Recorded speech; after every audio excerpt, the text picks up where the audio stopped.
৩৫ বছর বয়সে হৃদরোগে আক্রান্ত হয়ে মৃত্যু মোহনবাগান এবং ইউনাইটেড স্পোর্টস ক্লাবের প্রাক্তন ফুটবলার সুখেন দের। 2014-15 মরশুমে মোহনবাগানের আই লিগ চ্যাম্পিয়ন দলের সদস্য ছিলেন তিনি। শুক্রবার হৃদরোগে আক্রান্ত হয়ে শেষ নিঃশ্বাস ত্যাগ করেন। নজরে ২৬-এর বিধানসভা ভোট, বাংলার সমর্থনের সংযোগ ও বাংলার সমর্থনের সংলাপ। ১ জানুয়ারি থেকে শুরু হবে তৃণমূলের নতুন কর্মসূচি। ভার্চুয়াল বৈঠকে নতুন বছরের প্রথম দিন থেকেই প্রচারের রণকৌশল ঠিক করে দিলেন অভিষেক বন্দ্যোপাধ্যায়। পাখির চোখ 2026-এর বিধানসভা নির্বাচন। নতুন বছরের প্রথম দিন থেকেই প্রচার শুরু করে দিচ্ছে তৃণমূল। শুক্রবার ১৫,০০০ নেতা পদাধিকারীকে নিয়ে ভার্চুয়াল বৈঠকে সেই লড়াইয়ে সুর বেঁধে দিলেন অভিষেক বন্দ্যোপাধ্যায়। সূত্রে খবর, শুক্রবার ভার্চুয়াল বৈঠকে অভিষেক বন্দ্যোপাধ্যায় জোড়া কর্মসূচি ঘোষণা করেন। বাংলার সমর্থনের সংযোগ ও বাংলার সমর্থনের সংলাপ। ১ জানুয়ারি থেকেই শুরু হবে এই দুই কর্মসূচি। ২রা জানুয়ারি থেকে নিজে কর্মসূচি শুরু করবেন বলে জানিয়েছেন অভিষেক বন্দ্যোপাধ্যায়। সূত্রে খবর, এদিন ভার্চুয়াল বৈঠকে তিনি বলেন, বাংলার সমর্থনের সংযোগ কর্মসূচিতে প্রতি বিধানসভায় ৩টি করে টিম থাকবে। কলকাতা ও জেলা মিলিয়ে সমাজের বিভিন্ন ক্ষেত্রে প্রতিষ্ঠিতদের মধ্যে ১,৮০০ জন ইনফ্লুয়েন্সারকে চিহ্নিত করা হয়েছে। মোট ৩৮টি টিম গঠন করা হয়েছে। ১ মাসের মধ্যে কাজ শেষ করতে হবে। ২রা ডিসেম্বর মঙ্গলবার নবান্নে তৃণমূল সরকারের ১৪.৫ বছরের উন্নয়নের রিপোর্ট কার্ড তুলে ধরেন মমতা বন্দ্যোপাধ্যায়। দপ্তর ভিত্তিক কাজের খতিয়ানের নাম দেওয়া হয়েছে উন্নয়নের পাঁচালী। সূত্রের খবর, অভিষেক বন্দ্যোপাধ্যায় শুক্রবারের ভার্চুয়াল বৈঠকে বলেন, ১,৮০০ জন ইনফ্লুয়েন্সারকে কিট দেওয়া হবে। উন্নয়নের পাঁচালী, বাংলার গৌরবোজ্জ্বল ১৫ বছর লেখা থাকবে এই কিটে। উত্তরীয় মমতা বন্দ্যোপাধ্যায় লেখা চিঠি, মেমেন্টো এবং ১৫ বছরের রিপোর্ট কার্ড থাকবে। সূত্রে খবর, এদিন নেতা এবং পদাধিকারীদের উদ্দেশ্যে তিনি বলেন, রাজ্য সরকারের উন্নয়নের রিপোর্ট কার্ড তুলে ধরবেন ইনফ্লুয়েন্সারদের কাছে। অভিষেক বন্দ্যোপাধ্যায় আরও বলেন, আমরাই একমাত্র দল ভারতবর্ষে ক্ষমতায় থাকাকালীন কি কি কাজ করেছে তার পুঙ্খানুপুঙ্খ রিপোর্ট, যা শ্বেতপত্র প্রকাশের মতো আমরা বাড়ি বাড়ি দিচ্ছি। একমাত্র দল যাদের এই সৎ সাহস আছে। দলীয় নেতা পদাধিকারীদের উদ্দেশ্যে অভিষেক বন্দ্যোপাধ্যায় বলেন, মানুষের সাথে কথা বলার সময় কোনো ঔদ্ধত্য দেখানো যাবে না। আপনার ব্যবহারে যেন মানুষ মমতা বন্দ্যোপাধ্যায়ের সংগ্রামকে দেখতে পায়। আপনার পিসি আর ভাইপো ঢপের রাজত্ব চালাচ্ছে। ভাইপো নাকি জানুয়ারি মাস থেকে বিভিন্ন জায়গায় যাবে, সভা করবে। ভাইপো বলছে আমি বিভিন্ন জায়গায় যাব, সভা করব। আমি বলছি ভাইপো যত যায় যত ভালো, সামনে লোকে কয়লা চোরকে দেখবে, গরু চোরকে দেখবে, আর ভোটটা বিজেপিকে দিয়ে দেবে। মানুষ আরো বেশি করে বিজেপিকে ভোট দেবে, সেইটা আমাদের জন্য আরো বেশি উপকারী হবে। সূত্রে খবর, বিরোধী দলের সমর্থকদের কাছেও প্রচারে নামার বার্তা দেন তৃণমূলের সর্বভারতীয় সাধারণ সম্পাদক। তিনি বলেন, যাদের কাছে যাবেন তাদের রাজনৈতিক পরিচয় ভুলে যান। সব বাড়িতে বাড়িতে যেতে হবে, রিপোর্ট কার্ড নিয়ে যেতে হবে।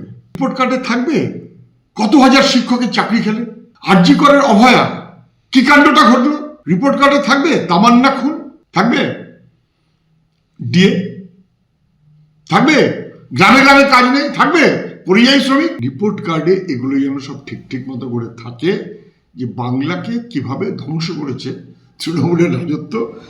সূত্রে খবর, ভার্চুয়াল বৈঠকে অভিষেক বন্দ্যোপাধ্যায় বলেন, উন্নয়নের সংলাপ কর্মসূচি হবে একেবারে বুথ স্তরে। এদিন বুথ স্তরে প্রচারে দলীয় নেতাকর্মীদের একেবারে রুটিন বেঁধে দেন অভিষেক বন্দ্যোপাধ্যায়।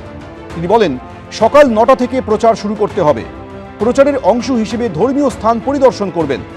জনবহুল এলাকায় ক্লাসরুমের আদলে পাড়ার সংলাপ করবেন। দলে যোগদানের কর্মসূচি থাকলে দুপুরে করতে হবে। এখানেই শেষ নয়। সূত্রের খবর, অভিষেক বন্দ্যোপাধ্যায় আরও বলেন, কোনো কর্মী যদি মান অভিমান করে বসে থাকেন তার বাড়িতে যাবেন, তাকে ফেরাবেন। কোনো হোটেলে নয়, মধ্যাহ্নভোজ করতে হবে BLA 2 বা কোনো বুথ কর্মীর বাড়িতে। অভিষেক বন্দ্যোপাধ্যায় এদিন বলেন, বিশিষ্টদের কাছে যেতে হবে, তাদের সবার মাঝে এনে সম্মান দেবেন। ১.৫ মাস ধরে চলবে এই কর্মসূচি। উন্নয়নটা কি এটা উনি মুখে বলুন। হ্যাঁ, যত রিপোর্ট কার্ড পেশ করবে, মমতা যত মুখ খুলবে, অভিষেক যত রাস্তায় নামবে, তৃণমূলের ভোট তত কমবে। উন্নয়ন নিয়ে আপনি কি বলবেন? লক্ষ্মী ভাণ্ডার, লক্ষ্মী ভাণ্ডার, লক্ষ্মী ভাণ্ডার আর কতদিন বলবে মানুষের কাছে? যাবেন, আপনারা যাবেন। হ্যাঁ, মহিলা কর্মীরা হলে যদি যান তাহলে ৮টার পরে যাবেন না। রাজ্য সরকারি কর্মচারীদের বাড়ি যাবেন না। হ্যাঁ, যারা শিক্ষক দয়া করে তাদের বাড়ি যাবেন না, যাবেন না। এরকম ৪৫ দিনের মধ্যে বাংলার ৮০,০০০ বুথে আবার তৃণমূল কংগ্রেস পরিবার কার্যত বাড়ি বাড়ি পৌঁছে যাবে। ঢালাও মমতা বন্দ্যোপাধ্যায় সরকার যে উন্নয়ন করেছে, সেই উন্নয়নের পাঁচালীকে সামনে রেখে সমস্ত বাংলার ভূমিপুত্রের কাছে গিয়ে যাতে এই কেন্দ্রের বৈষম্য, কেন্দ্রের বাংলা ভাষার বিরোধিতা, বাঙালি বিরোধিতা, বাংলার বিরোধিতা, এর বিরুদ্ধে লড়াইতে গোটা বাংলাকে এক করার যে কার্যকরী প্রক্রিয়া তার গাইডলাইন বেঁধে দিয়েছেন অভিষেক বন্দ্যোপাধ্যায়। রবিবার এসআইআর নিয়ে ভার্চুয়াল বৈঠক করবেন অভিষেক বন্দ্যোপাধ্যায়। সূত্রে খবর, সেখানে 1 লক্ষের বেশি নেতাকর্মী এবং বিএলএ টুরা উপস্থিত থাকবেন। কৃষ্ণেন্দু অধিকারী, ব্রতদীপ ভট্টাচার্য, উজ্জ্বল মুখোপাধ্যায়, এবিপি আনন্দ। শনিবার সকাল থেকে শুরু হচ্ছে এসআইআর এর শুনানির প্রক্রিয়া। সংশ্লিষ্ট ভোটারের নাম চূড়ান্ত ভোটার তালিকায় উঠবে কিনা তা অনেকাংশে নির্ভর করবে এই শুনানি পর্বের ওপর। নির্বাচন কমিশন সূত্রে খবর, প্রাথমিক পর্যায়ে 32 লক্ষ ভোটারকে শুনানিতে ডাকা হবে। এদিন মুখ্য নির্বাচনী আধিকারিক জানিয়েছেন, রাজ্যের 294টি বিধানসভা কেন্দ্রের প্রত্যেকটিতে 11টি করে মোট 3234টি টেবিলে শুনানি হবে। কলকাতায় শুনানি হবে 121টি টেবিলে। এনুমারেশন পর্বের শেষে প্রকাশিত হয়েছে খসড়া ভোটার তালিকা। চূড়ান্ত ভোটার তালিকা প্রকাশিত হবে 14ই ফেব্রুয়ারি। তার আগে শনিবার সকাল থেকে শুরু হচ্ছে এসআইআর এর শুনানি প্রক্রিয়া। সংশ্লিষ্ট ভোটারের নাম চূড়ান্ত ভোটার তালিকায় উঠবে কিনা তা অনেকাংশেই নির্ভর করবে এই শুনানি পর্বের উপর। নির্বাচন কমিশন সূত্রে খবর, প্রাথমিক পর্যায়ে 32 লক্ষ ভোটারকে শুনানিতে ডাকা হবে। নো ম্যাপিং অর্থাৎ 2002 সালের ভোটার তালিকায় যাদের কোনো যোগসূত্র পাওয়া যায়নি তাদেরই প্রথমে ডাকা হবে শুনানিতে। ইতিমধ্যেই 4600 মাইক্রো অবজারভারকে নিজেদের দায়িত্ব বুঝিয়ে দিয়েছে সিও দপ্তর। শুনানির দায়িত্বে থাকবেন ইআরও এবং এইআরওরা। এদিন মুখ্য নির্বাচনী আধিকারিক জানিয়েছেন, রাজ্যের 294টি বিধানসভা কেন্দ্রে প্রত্যেকটিতে 11টি করে মোট 3234টি টেবিলে শুনানি হবে। কলকাতায় শুনানি হবে 121টি টেবিলে। শুনানির সময় ERO, এইআরও, BLO supervisor, micro observer এবং সংশ্লিষ্ট ভোটার ছাড়া আর কেউ থাকতে পারবেন না। শনিবার সকাল 10টা থেকে শুনানি শুরু হবে।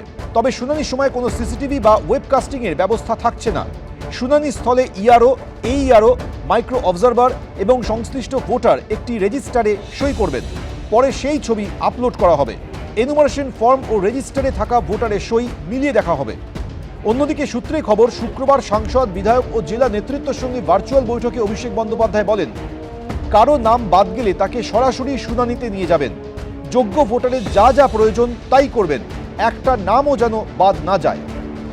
ভোট দিয়েছে, ভোটার লিস্টে নাম উঠেছে, আবার গিয়ে তাকে ভোটের জন্য তার নিজের নাগরিকত্বের পরিচয় দিতে হবে।